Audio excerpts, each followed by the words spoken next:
क्या 2026 में गोल्ड फिर बनाएगा नया रिकॉर्ड या सिल्वर देगा गोल्ड से भी ज्यादा रिटर्न? इंटरेस्ट रेट, डॉलर और जियो पॉलिटिक्स के बीच बुलियन मार्केट का अगला बड़ा मूव क्या होगा? यह सब हम जानेंगे एलकेपी सिक्योरिटीज के commodity currency vice president Jatin Trivedi से। मैं हूं कमल शर्मा। जतिन जी, आपका स्वागत है मोलतोल में। नमस्कार कमल जी। जी नमस्कार जतिन जी। 2026 में बुलियन मार्केट को सबसे ज्यादा सपोर्ट देने वाले फैक्टर कौन से होंगे? अब देखिए, अब जिस तरह से हम 2025 के अंत में पहुंच रहे हैं और 2026 का जो आउटलुक बनते जा रहा है, कहीं ना कहीं सबसे पहला फर्स्ट हाफ में या फर्स्ट क्वार्टर में एटलीस्ट जो फोकस है ना, वो यूएस फेडरल की पॉलिसी के ऊपर रहना चाहिए। और सेकेंडली जो इकोनॉमिक डेटा जो अनफोल्ड होंगे उसके ऊपर रहेगा। इसका मुख्य कारण ये है क्योंकि फर्स्ट फॉरमोस्ट कुछ महीनों तक जब तक ये यूएस गवर्नमेंट का शटडाउन रहा, तो उसके कारण से यूएस फेडरल रिजर्व को जो इकोनॉमिक डेटा की जो जरूरत थी वो मिसिंग रहा है उसके अंदर। और ये सब डेटा जो धीरे धीरे अनफोल्ड होगा तो उसका कलेक्टिव मेजर जो है वो फेडरल पॉलिसी के अंदर दोहराया जाएगा और देखा जाएगा। सेकेंडली, जेरोम पावेल जी का जो टर्म है वो खत्म होने वाला है 2026 के फर्स्ट हाफ में। आई थिंक मार्च या अप्रैल के आसपास उनका टर्म खत्म हो रहा है। तो वहां पर जो ये चेंज ऑफ हेड होगा चेयर पर्सन का, तो उसमें किस तरह से नए रणनीति आती है और कितनी पॉजिटिविटी आती है। अगर ट्रम्प जी के जो सार्थक उसके अंदर समर्थन वाले जो जिनकी बात की जा रही है, केविन जी की, अगर वो उसमें इंक्लूड होते हैं चेयरपर्सन में, तो डेफिनेटली इंटरेस्ट रेट का कट जो है वो और कंटिन्यूड रहेगा, जिसकी तरह से गोल्ड और सिल्वर को ये एक बहुत ही महत्वपूर्ण सपोर्ट जो है वो मिलते रहना चाहिए। जी कमल जी। जी। और जतिन जी, गोल्ड और सिल्वर में 2026 के लिए आप किसे ज्यादा मजबूत मानते हैं और क्यों? गोल्ड और सिल्वर के हिसाब से अगर दोनों के अंदर कंपैरिजन करूं तो सिल्वर को मैं ज्यादा महत्व दूंगा। पिछले एक डेढ़ साल से मैं सिल्वर के ऊपर ज्यादा बुलिश रहा हूं। इसका मतलब ये नहीं है कि गोल्ड पे बुलिशनेस कम है। गोल्ड में भी इन हैंड बुलिशनेस कंटिन्यूड रहेगी, पर जो आउट परफॉर्मेंस है वो सिल्वर के अंदर ज्यादा दिखेगा, क्योंकि फंडामेंटली देखने जाएंगे तो उसके अंदर थोड़ा सा फिजिकल साइड में जो ये शॉर्ट स्क्वीज की जो एंगल बन रही है ना कमल जी, इसके कारण से एक बड़ी रैली जो है वो अभी भी इसके अंदर ड्यू रहेगी। ऑलरेडी मार्केट ने एक अच्छा खासा रैली दिखा दिया है नो डाउट 2025 में, लेकिन 2026 में भी ये कंटिन्यू रहेगा, क्योंकि शॉर्ट स्क्वीज जब रहता है मार्केट के अंदर तो ये जो कमोडिटी जो साइक्लिकल चेंजेस आती है, ये कुछ वर्षों तक इसके अंदर कंटिन्यू रहा है। ये हिस्टोरिकल डेटा बताता है। ऐसा नहीं है कि बस एक दो क्वार्टर के लिए ये रहता है। तो आगे चलते हुए सिल्वर के अंदर डिमांड जो है वो भी बढ़ रही है। फिजिकल साइड का जो ये डिमांड उभर कर आया है, जिसे लॉन्ग टर्म अलोकेशन के हिसाब से देखा जाएगा, तो इसके कारण से सिल्वर में अभी फिलहाल जो ये रैली जो है वो और अ, बढ़ती हुई देखने मिल रही है। तो गोल्ड और सिल्वर में अगर किसी को रिस्क थोड़ा ज्यादा लेना है और परसेंटेज वाइज रिटर्न भी ज्यादा चाहिए, थोड़ा एग्रेसिव है मोड में, तो सिल्वर के अंदर अलोकेशन थोड़ी ज्यादा कर सकते हैं। पर गोल्ड के अंदर भी अलोकेशन तो रखनी है। ऐसा नहीं है कि पूरा 100% कमोडिटी का एलोकेशन सिल्वर के अंदर करना है। परसेंटेज वाइज थोड़ा सा ज्यादा करना है सिल्वर के अंदर, अगर एग्रेसिव अप्रोच थोड़ा सा रखना चाहते हैं तो। लेकिन 2026 में सिल्वर में हाई वॉलेटिलिटी निवेशकों के लिए मौका है या जोखिम?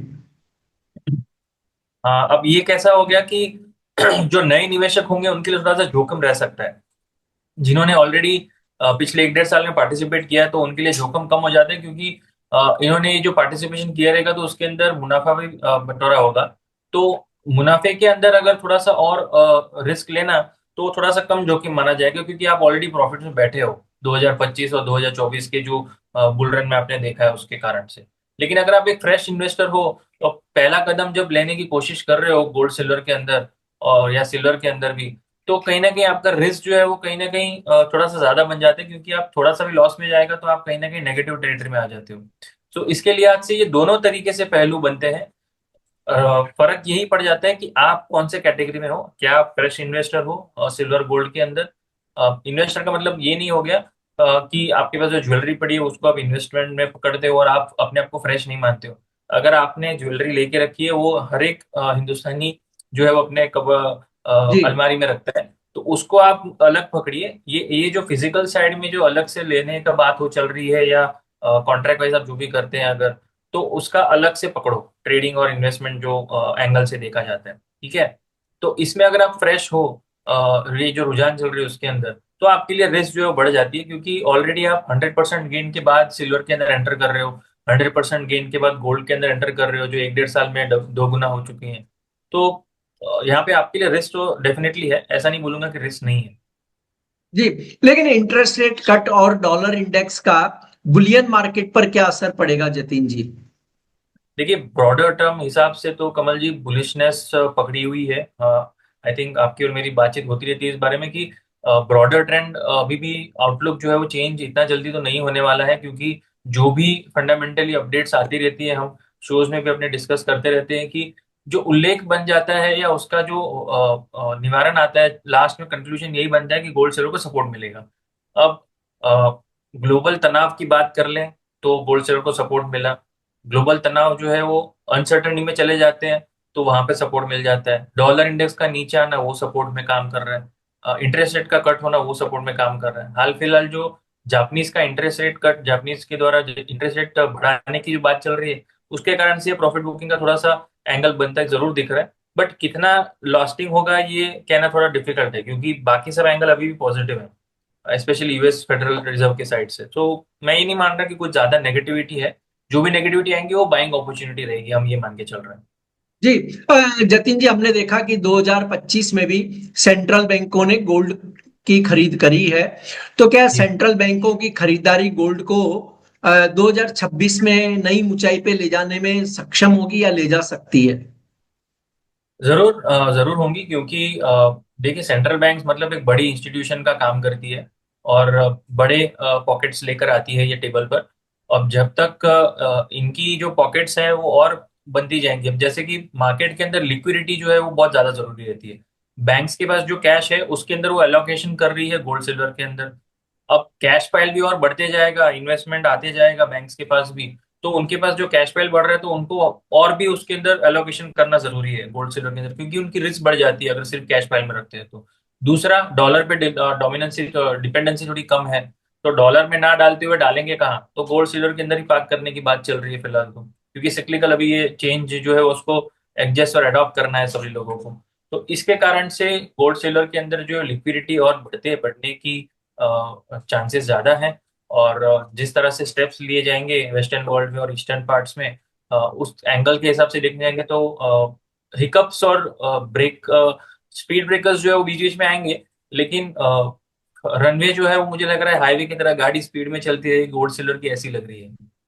जी, अभी यहाँ पर जतिन जी एक सवाल ये आता है कि जब गोल्ड और सिल्वर के प्राइस हम देख रहे हैं कि एक हाई पर चल रहे हैं, काफी अच्छे बढ़ भी गए हैं, तो ऐसे में नए निवेशकों को बुलियन में एंट्री लेते समय किन बातों का ध्यान रखना चाहिए, खास तौर पर 2026 के लिए?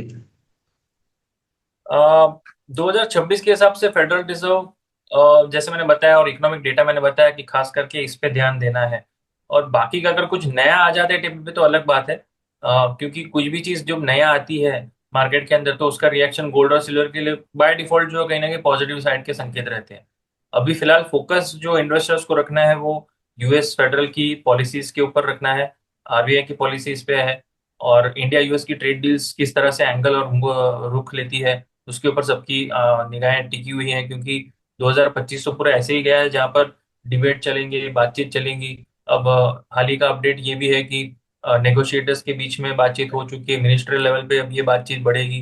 तो पॉजिटिव संकेत है, लेकिन कंक्लूजन भी तो जरूरी है, तो कंक्लूजन आ जाता है थोड़ा सा प्रॉफिट बुकिंग जरूर दिख सकता है गोल्ड सिल्वर में। लेकिन इतना बड़ा तो एंगल चेंज नहीं होते हुए दिख रहा, क्योंकि रुपया जो थोड़ा बढ़ेगा, एक बार यूएस और इंडिया की ट्रेड डील हो जाती है तो रुपए को सपोर्ट मिलेगा, तो घरेलू बाजार में थोड़ा सा गोल्ड सिल्वर प्रॉफिट बुकिंग देखने मिल सकती है रुपए की तेजी के कारण। जी, अब जतिन जी लास्ट सवाल की 2026 के लिए गोल्ड और सिल्वर में आप क्या प्राइस आउटलुक देखते हैं? 2026 में मेरा आउटलुक सिल्वर के अंदर बुलिश है ज्यादा, और टारगेटेड, देखिए, दिवाली के हिसाब से तो हमने टारगेट जो रखे थे 2 लाख और 2 लाख 25 के रखे थे, 2 लाख एक बार आ चुका है। अब 2 लाख 25 एक बाय डिफॉल्ट टारगेट है हमारा, और 2 लाख 50 हजार जो है मॉडेस्ट टारगेट हम लेके चल रहे हैं 2 लाख 25 के आने के बाद। अब गोल्ड के अंदर 1,45,000, 1,85,000 का टारगेट लेके चल रहे हैं, 1,45,000 का। और एक्सटेंडेड लेवल्स अगर और मिलेंगे आगे चलते हुए गोल्ड के अंदर और बुलिश एंगल बनती जाएगी, तो 1,55,000 तक भी क्षमता रखती है गोल्ड की प्राइसेस जाने की। और वेरी बुलिश के सिनेरियो में अगर सिल्वर और तेजी पकड़ना शुरू कर दिया 2.5 लाख के ऊपर, तो 2,65,000 से लेकर 2,75,000 भी दूर नहीं रहेगा। जी, आपका कोई डिस्क्लेमर जतिन जी? कमल जी, मैं ईटीएफ्स के माध्यम से गोल्ड सिल्वर में निवेशक बना रहता हूँ, और ट्रेडर्स को, हमारे यहाँ पे क्लाइंट्स को, सभी को सजेशंस डेली बेसिस पे जाते हैं गोल्ड सिल्वर के अंदर। जी, आपका धन्यवाद, शुक्रिया जतिन जी।